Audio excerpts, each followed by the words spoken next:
Is China a threat? We all know, here in China you pay with WeChat. In Europe, in America, we pay with Google Pay, with Apple Pay, with all sorts of pay, digital.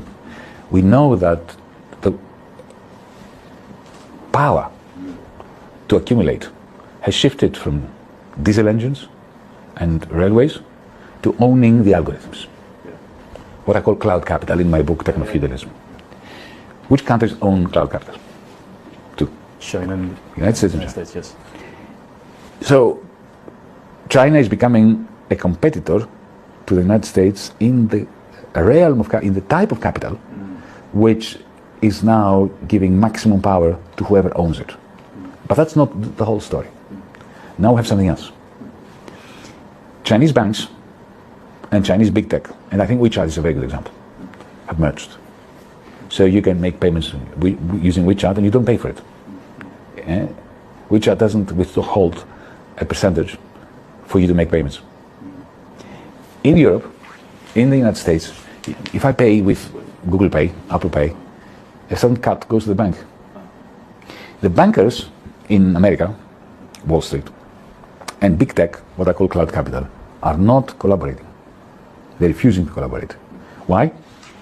Because the bankers do not want to share their banking rents with big tech, with Silicon Valley.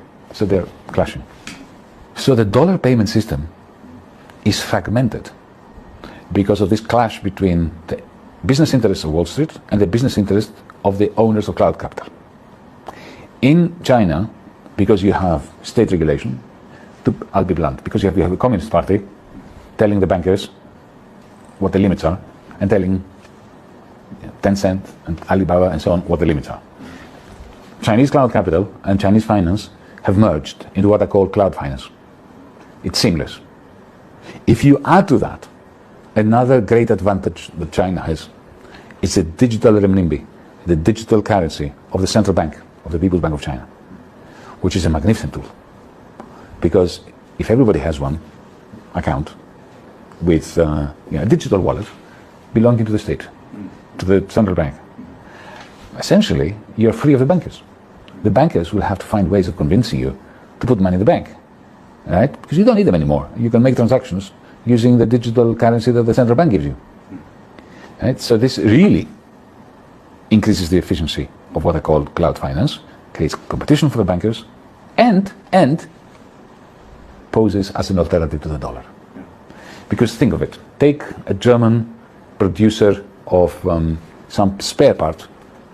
The example that I like to give, because it's a real example, is propellers, large propellers for ships that are built here in a shipyard near Shanghai somewhere.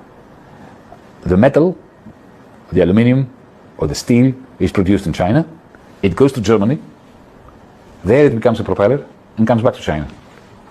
If you're the German producer of the propellers, before the digital renminbi, you had to buy the metal from China, which means you would have to tell Deutsche Bank, to tell the Bundesbank, to tell the ECB, to tell the Fed, to tell the People's Bank of China, to tell the private banker here, to the producer of metal, that a certain amount of money has gone through. Every time, with every such node, you pay something, right? And you give control to the Americans, who are in the middle of this chain.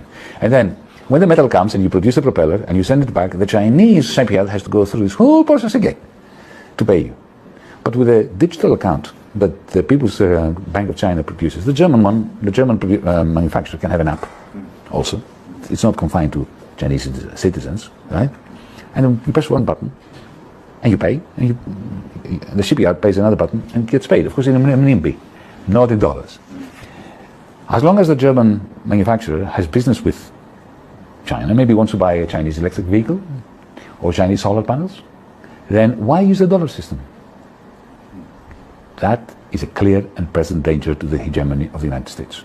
For me, this is the reason why the new Cold War is being unleashed against China. Let's say you're a Saudi sheikh, right? And you have lots of oil money, petrodollars. You think the Americans confiscated $450 billion from the Russians. Well, maybe they won't like me tomorrow, and maybe they will confiscate my dollars. So what you do is you don't put all your money in the Chinese superhighway, but you put some. You hedge your bets. right? The Americans see that, and suddenly they can see that their very old-fashioned, fragmented, backward payment system, which was the only one in the world, now has a superhighway competing with it. They are prepared to start a nuclear war to stop the shift, the transfer of funds, of transactions from their highway to the Chinese superhighway, because they know that the moment that transfer takes place, then American hegemony is finished.